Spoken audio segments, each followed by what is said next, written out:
జనాల గోళలు వినబడుతున్నాయి, ప్రభువు రానే వస్తున్నాడని చెప్పి. అందరూ దారిని కమ్ముకుంటున్నారు. ఇంతసేపు ఖాళీగా వదిలిపెట్టిన దారి అందరూ దారి పొడవున నిలబడడానికి వస్తున్నారు. పక్కకు నెగ్గేస్తున్నాయి. గుడివాడను పక్కకు వర నీతో పక్కకు జరగడానికి మాట్లాడే పరిస్థితి.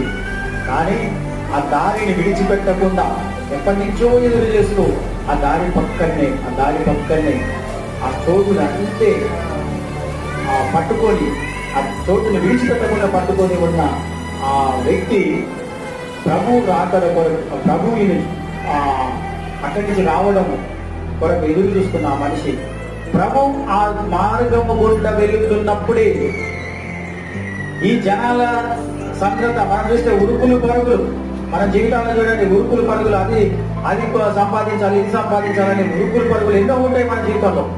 అక్కడ సందడిగా వెళ్తున్నారు.